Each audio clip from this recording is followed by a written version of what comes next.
আসসালামু আলাইকুম এভরিওয়ান। আশা করি সবাই ভালো আছেন। আলহামদুলিল্লাহ আমরাও আল্লাহর রহমতে অনেক ভালো আছি। আপনাদের ভাইয়া সেদিন ফলি মাছ নিয়ে আসছিলো, সেই মাছটাকে আমি ভালো করে পরিষ্কার করে ধুয়ে রান্না করেছিলাম, সেটাই আপনাদের মাঝে শেয়ার করব। আসল কথা কি, ফলি মাছটা কাটা আর পরিষ্কার করাটা অনেক ঝামেলা, কিন্তু আমি যেভাবে পরিষ্কার করি এভাবে পরিষ্কার করলে ইজি হয়ে যায়। আর এদিকে আমি মাসকালার ডাল রান্না করেছিলাম, যেহেতু গরমের সিজন, এর জন্য মাসকালার ডালটা অনেক ভালো শরীরের জন্য, পেটটা ঠান্ডা থাকে এবং শরীরটা ভালো থাকে।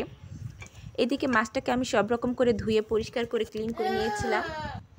এদিকে হলুদ মরিচ লবণ দিয়ে মাছটাকে মেখে রেখেছিলাম, আর কড়াইতে তেল দিয়ে এখন ভেজে নিব।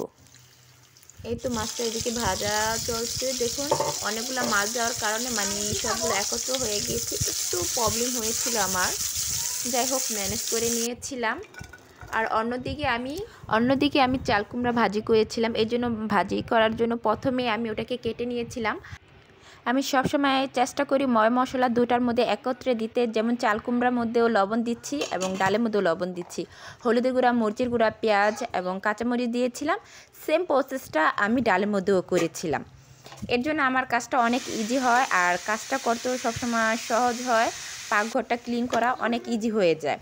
তাই আমি দুটা কাজ একসাথে করে নেই। এদিকে আমার চাল কুমড়াটাও হয়ে গিয়েছিল, নাড়াচাড়া করে নিলাম, সিদ্ধ হয়ে গিয়েছে। আর এদিকে মাসকালার ডালটাও সিদ্ধ হয়ে গিয়েছিল। পরে আমি এটাকে নাড়াচাড়া করে একটু পানি দিয়ে বলক দিয়ে তারপর এই তো পেঁয়াজ, রসুন আর শুকনো মরিচ দিয়ে বাগার দিয়ে নিলাম। এদিকে আমার ডালটাও হয়ে গিয়েছে। আর আমি যেহেতু রান্না প্রায় শেষের দিকে, মাছটা আমি খাওয়ার আগে একটু গরম করে নিব। এদিকে মাছটা আবার গরম করে নিচ্ছি। তারপরে দেখুন আমার রান্না প্রায় শেষ। আসসালামু আলাইকুম।